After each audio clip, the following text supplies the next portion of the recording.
I think Mike said that you've come back a little bigger, stronger this year. He said your body feels good.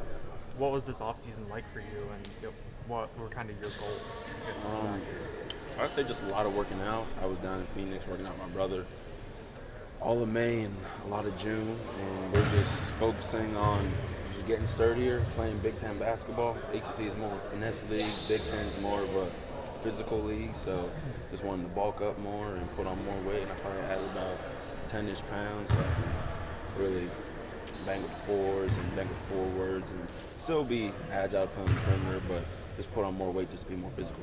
Ace said something similar last week about kind of knowing what he's in for in the Big Ten now, and then kind of approaching that off season.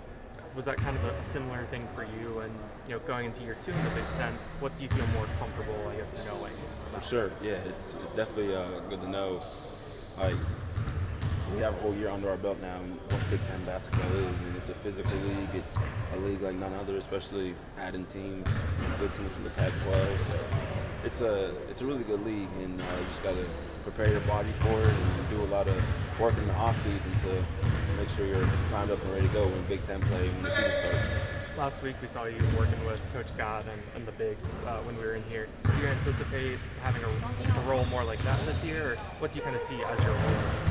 No, they had me with the Bigs, they had me with the guards. They just want me to be versatile, so one week I'll be with the Bigs, another week I'll be with the guards, and it's just the way that I just split it up, just so because I play on the perimeter a lot, I also play down low a lot, and it's good to work on my post game when smaller players guard me, which also work on my guard skills when I have bigger guys guarding me. So it's just being versatile, and that's what Coach Rose really harps on. So that's what one reason why I had me down here with the Bigs.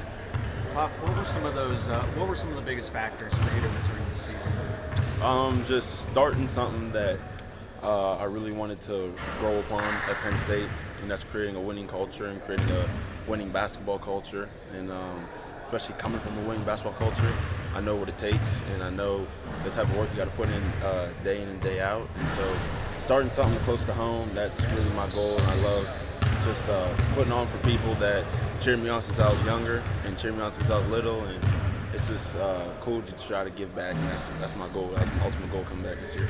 Can you put into perspective what the chemistry is like now that the core of the senior group is, this super seniors are back? How much better is it? How much of an impact will it have on this team this season? Oh, a great impact. I think we were topping the Big Ten and probably maybe even topping the country in returning scores and the percentage of scoring returning. And so it's big just for continuity purposes. Last year, we put together 13 new players and put them to go play within 3 months. And so this year we have a good nucleus and have a lot of people returning that played a lot last year and made big impacts last year, and learning how to play off each other, especially like a good point guard like Ace, learning what he likes on an offensive standpoint and learning like the way that he's accustomed to making plays, and same with Nick, the way he's accustomed to making plays and building off that. And yeah, I think we're in for a special year this year. Is there any player that stood out to you so far, whether that's a senior or a freshman, that stood out in these summer practices?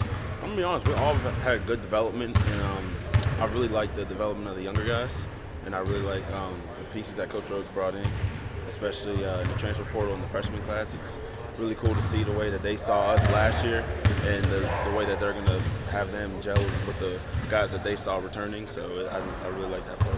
I know you can probably scout even your teammates, watch them and see what they can do, but when does that go from knowing what they can do to knowing what your team can do when you're all together? When you kind of figure out how the pieces fit together? For sure. Around this time and then preseason and maybe the first couple games is when you get the feel for it. So by the time Big Ten play starts and by the time you're in the middle of the season, you're primed and ready to go, because as everyone says, you want to play your best basketball in February and March. And that's the goal. So right now it's just a learning experience and adjustment, like fill out period to know what everyone likes to do and how to be in the best position possible, and know like everyone's like voice, just everyone's voice on defense and hearing their commands is just a good reason to have us keep on doing what we're doing. How's that process? What's that process like in terms of kind of having to fit in, as you mentioned, how the pieces fit together and how you kind of play off each other? If there are growing pains you got to go through? 100%. There's growing pains with every team, even the best of teams. You'll see the best of teams have growing pains just because basketball is a team sport. It's not an individual sport. If it was an individual sport, then you'd see just a lot of individual great talent, but it's a team sport, and It's the best team that wins. It's not the best individual players. So that's the big part about it, and that's the one thing that we're going to experience is some growing pains. But the thing is, we're already 6, 7, 8, 9 steps ahead just because a lot of us played each other last year and we know what each other like. So Thank you. yes, sir.